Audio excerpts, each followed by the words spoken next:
Assalamualaikum warahmatullahi wabarakatuh. Selamat pagi pemirsa Trans 7. Hasanah Ensiklopedia Islam Dunia kembali mengudara untuk menambah wawasan dan pengetahuan Islami Anda. Para pemimpin negeri kita yang kita cintai akan kembali menaikkan harga bahan bakar minyak. Harga bensin dan solar seolah menjadi pengendali aneka nilai barang dan jasa. Harga beras, minyak goreng, gula, hingga aneka perlengkapan sekolah akan terkerek naik seiring naiknya harga BBM. Tetapi ada orang picik dan licik yang ingin mengambil keuntungan di antara kesulitan yang ada.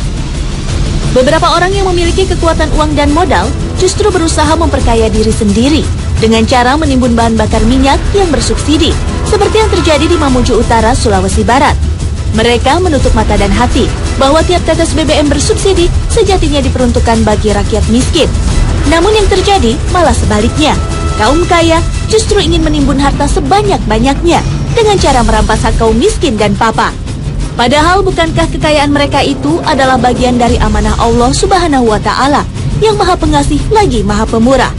Dan Islam telah secara nyata menegaskan pentingnya menjaga amanah yang dibebankan kepada pundak seorang hamba, seperti yang tersari dalam Al-Quran surat Al-Anfal ayat ke-27. Ya ayyuhalladzina wa takhunu amanatikum wa antum ta'lamun. Sadaqallahul-azim, Maha benar Allah atas segala firman-Nya.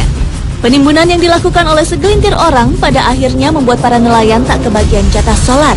Tiadanya solar membuat mereka tak bisa melaut. Akibatnya asap dapur sulit mengepul di perkampungan nelayan, dan kemiskinan pun semakin lekat dengan hidup rakyat di pesisir pantai. Pemirsa, polemik dan ketegangan yang menyeruak terkait dengan harga bahan bakar minyak bisa terjadi karena masih dominannya pemikiran bahwa bahan bakar minyak adalah sumber energi utama di muka bumi. Padahal Allah Subhanahu wa Ta'ala, Sang Pencipta lagi Maha Sempurna, telah menciptakan aneka sumber energi yang bisa dimanfaatkan oleh umat manusia.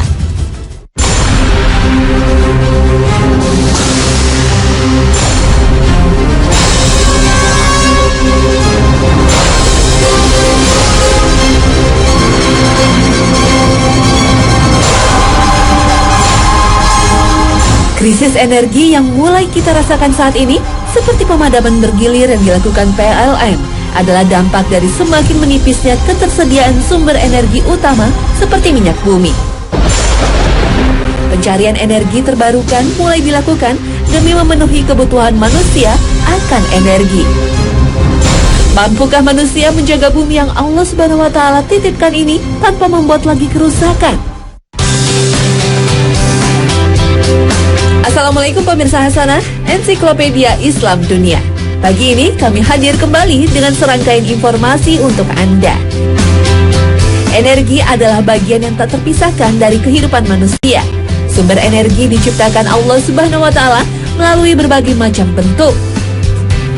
Di antaranya energi dari panas dan cahaya yang dijelaskan Allah Subhanahu wa Ta'ala lewat sebuah perumpamaan di surah 5. فيها مصباح المصباح في زجاجة الزجاجة كأنها كوكب دري يوقد من شجرة مباركة زيتونة لا شرقية ولا غربية يكاد زيتها يضيء ويضرب الله الأمثال للناس والله بكل عليم. Ayat di atas seolah mengisyaratkan listrik dan bola lampu di zaman modern saat ini. Namun, ini bukanlah satu-satunya makna, tapi masih ada perumpamaan lain yang tersirat di dalamnya. Bahwasannya, cahaya Allah berupa keimanan yang hadir dalam lubuk hati manusia telah membawa keluar dari kegelapan menuju jalan yang terang benderang. Melalui akalnya mewujudkan wa ta'ala, energi berawal di abad ke-19. Sandro Volta menemukan sel volta sebagai sumber listrik. Pada tahun 1802, Sir Humphrey Davy menemukan bahwa seutas logam tipis jika dialiri listrik akan menyala keputihan. Ini adalah benih pengembangan lampu pijat. Kemudian, seorang ilmuwan yang bernama Sir Joseph Wilson Swan menciptakan lampu pijar pertama di dunia. Lampu ini mampu bertahan selama 1,5 jam sampai filamennya putus terbakar. Karena pendeknya waktu pakai, maka penemuan ini tidak berarti secara komersial. Penemuan ini kemudian diperbaiki oleh Thomas Alva Edison yang kemudian menciptakan lampu pijar yang lebih baik yang mampu bertahan selama 40 jam. Pada lampu ini, ia menggunakan untaian karbon yang dipasang dalam bohlam kaca yang hampa udara. Tujuan penggunaan ruang hampa udara adalah agar filamen tidak teroksidasi sehingga tidak mudah putus. Selain hadir dalam fenomena alam seperti halnya petir, listrik juga telah Allah Subhanahu wa Ta'ala anugerahkan kepada makhluknya sebagai alat untuk bertahan hidup. Misalnya, belut listrik yang mampu mengeluarkan listrik sendiri dari tubuhnya.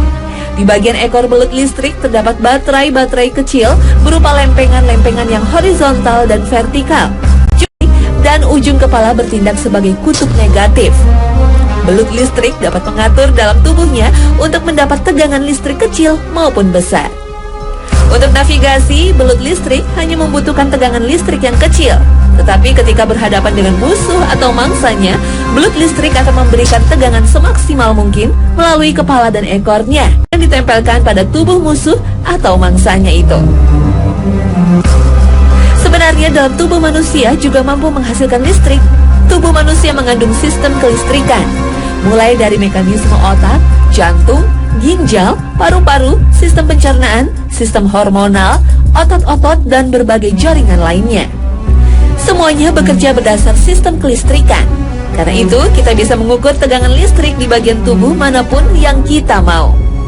Bahkan setiap sel di tubuh kita memiliki tegangan antara 90 mV pada saat rileks sampai 40 mV pada saat beraktivitas. Tubuh kita boleh disebut sebagai sistem elektromagnetik sebab kelistrikan sangat erat kaitannya dengan kemagnetan. Otak kita memiliki medan kemagnetan, sebagaimana jantung ataupun bagian-bagian lain di tubuh kita.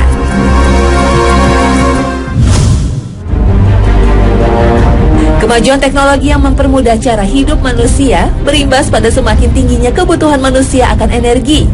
Sumber energi fosil seperti batu bara dan minyak bumi menjadi yang utama digunakan.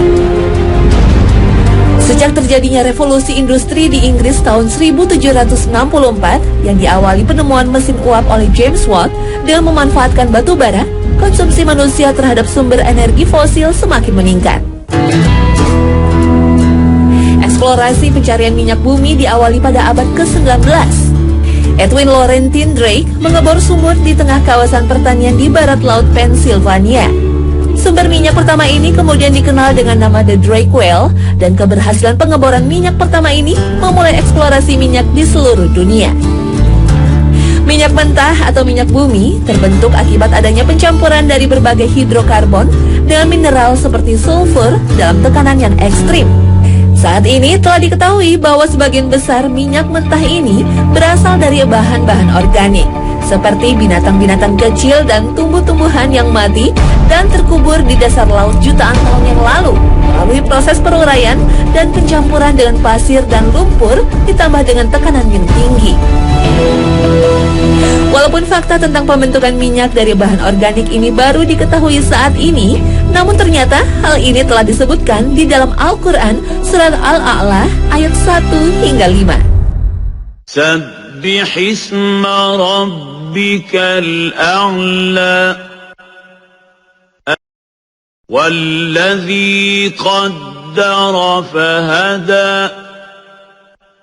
والذي أخرج المرعى فجعله غثاء أحوى. Sucikanlah nama Tuhanmu yang maha tinggi, yang menciptakan dan menyempurnakan, dan yang menentukan kadar dan mengarahkan, memberi petunjuk, dan yang telah menumbuhkan, menciptakan rumput-rumputan, al-mar'ah, lalu dijadikannya rumput-rumput itu kering kehitam-hitaman, gutso an ahwa.